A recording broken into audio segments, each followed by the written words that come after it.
I thought it was him, too. All right. Nobody thinks I'm Shaq. What been accustomed to seeing from All you right, in the let's playoffs. listen to Devin, and then we'll get back on that. What do you make of your performance? Wasn't well, obviously. But, there's nights like that, and, the most important part to me is winning the game, and we didn't do that. So, I'm more frustrated about that. But we have a few days off here. We're going to get back right. We're going to go over film and be ready Wednesday. Kellen, right here in the second row. Hey, Book, you guys have had off shooting nights before, but losing the 50-50 battle, which Jay said you guys did to that extent, is just really unlike you guys. What's been the key to your guys' success there all year, and how do you get back to that? Just regroup, refocus, go over film, and respond. We're on the road, and, we have to come in with the energy and effort. Like you said, the 50-50 balls, the offensive rebounds, protect the paint, just the details that we talked about. Come on, three.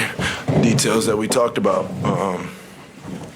But, that's what the playoffs is. That's why it's a series, and, we have some room for improvement. Okay, we'll go to Mark in the second row. Go ahead, Mark. First row, sorry. Go ahead. Hey, Devin and Chris, what do you guys take away from your track record this postseason, responding well to adversity, after trailing against the Lakers, not closing out right away against the Clippers, and how can that apply to this series moving forward? Say, just like I said, it's a series, and understanding that, and, understanding it's the NBA Finals, and, I said it after last game, this team's not going to give in. They're going to keep playing all the way through.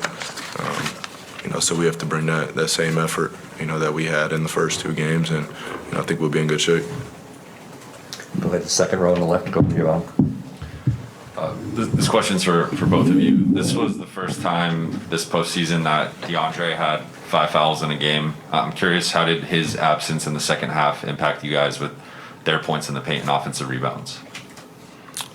I don't know. I think we got to go back and look at the film. Obviously, they were home. They were very aggressive. They got to the line a lot more than we did, much like game 2. So we got to try to build a wall somehow, some way, and try to limit, the guys from scoring. Second row in the middle to Gina. Go ahead, please. Hey, Book, I know it's not just making shots, but it's also shot quality is something that you guys pay so much attention to. Did you like the quality of looks that you were getting tonight? I think I can get better ones, and we'll make that happen. But the point of the game is to win it, and I think there was other things that went on throughout the game. You can say it's a make-miss game, but at the end of the day, you have to make the other team miss and get easy opportunities for your team. And, we didn't do that tonight. Back row in the middle. Go ahead, Dave. Chris, you spoke to us right in front of you. You spoke to us in the conference finals about the importance of closing out quarters. In the third tonight, you had it down to 4, and then it ends on, I think, a 24-6 run. What do you think was missing in execution to end the third? I don't know. I got to go back and watch it. Me and Jay was just talking about that in the locker room. During the game, there's so much going on.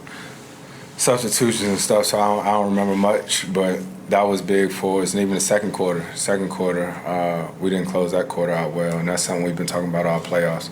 So especially when we're on the road, you got to manage the game. You got to manage those end of quarters.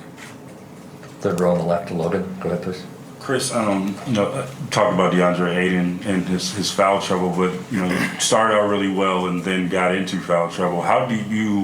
What do you say to him when that happens? I know you've been kind of put your arm around him this season. What do you say to him, a young guy in a game like this after that? Keep playing.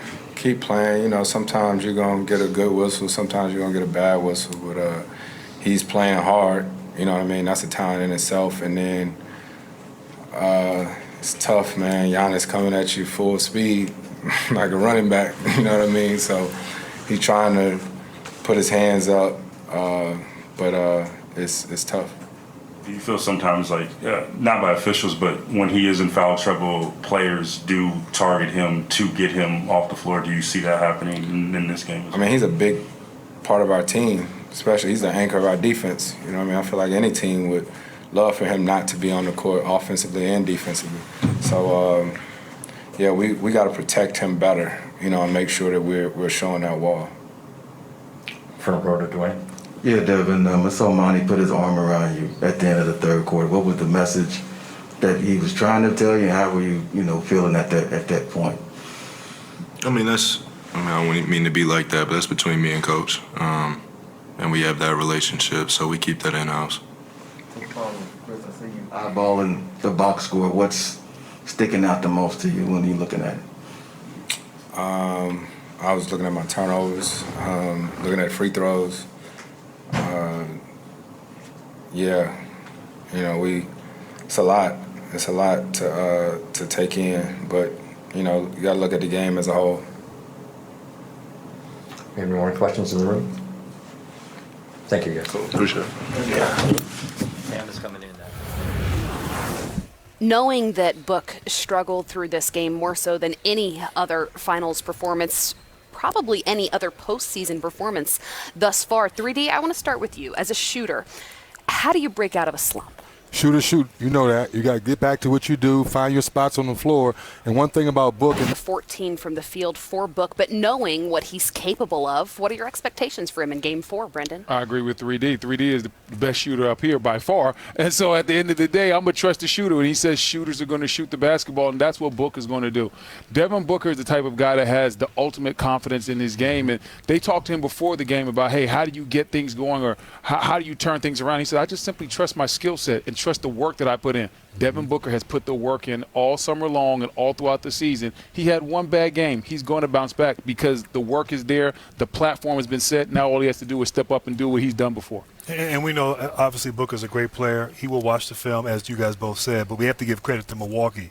Yeah. They really did a fantastic job, as Monty Williams said, being physical, not making life easy, having contact with him, forcing him into tough shots. We know he can make those tough shots. We've seen him do it all season and all postseason. But I thought P.J. Tucker's physicality, I thought throwing different bodies at him, never really getting him a chance to get going, certainly worked well here in Game 3 for Milwaukee. Well, we're going to take a quick break, but we will be back as our coverage continues from right here in Milwaukee with post-game press conferences from both the Milwaukee Bucks and the Phoenix Suns as we eagerly await Giannis taking the podium.